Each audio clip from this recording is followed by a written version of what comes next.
નમસ્કાર દોસ્તો, જય હિન્દ, જય ભારત, જય જવાન, જય કિસાન.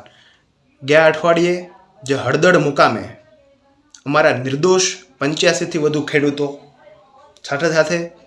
અમારા ખેડૂત આગેવાન એવા રાજુભાઈ કરપડા તથા પ્રવીણભાઈ રામ સહિતના બીજા હજારો નિર્દોષ ખેડૂતોને માનસિક, શારીરિક, આર્થિક તમામ રીતની એક પ્રકારનું બર્બરતાપૂર્વકનું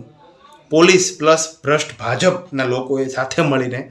જગતના તાતને પ્રતાડિત કરવાનું કામ જ્યારે કર્યું હોય, જ્યારે ખેડૂતો પોતાના હક અને અધિકાર માટે અવાજ ઉપાડતા હોય, ત્યારે તે પ્રસંગે જ્યારે ભારતીય જનતા પાર્ટીને પોલીસને સારું ન લાગ્યું હોય, એનકેન રીતે કોઈ ખેડૂતો માટે મસીહા બને, કોઈ ખેડૂતો માટે અવાજ ઉપાડે, એ બાબતને સાથે લઈને તમામ વસ્તુ લઈને તેમને ગુસ્સો નીકાળવા માટે હળદળ મુકામે જે અફરાતફરીનો માહોલ મચાવ્યો ભ્રષ્ટ ભાજપ અને પોલીસના લોકોએ, તેના વિરોધમાં અને અમારા રાજુભાઈ કરપડા, પ્રવીણભાઈ રામ સહિતના 85થી વધુ અને અન્ય લોકોના જે ઘર તોડ્યા હતા તમામના સમર્થનમાં એક દીવડો પ્રગટાવીને આપણે આ અંધકારના એક પર્વ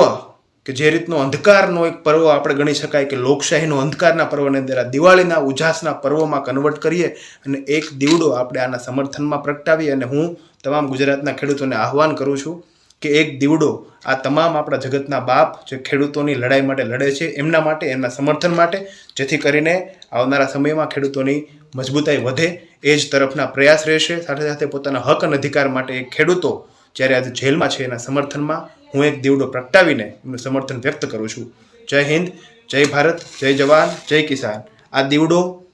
સાક્ષી છે કે આ દિવાળીનો પર્વ જ્યારે ઉજાસ ફેલાવવાનો હોય ચારેકોર, ત્યારે ભ્રષ્ટ ભાજપના એ શાસન, એ કુશાસનથી પ્રતાડિત ઘણા બધા લોકો છે એ સાથે રહીને આવનારા સમયમાં એક ક્રાંતિ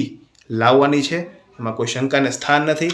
આ દીવડો પ્રગટાવીને આપણે એની ખાતરી કરવાની છે કે આ દીવડાની સાક્ષીએ આવનારા સમયમાં આપણે સૌ જગતનો તાપ પરિવર્તન કરશે અને આ ભ્રષ્ટ ભાજપને ઉખાડીને ફેંકશે. જય જવાન, જય કિસાન.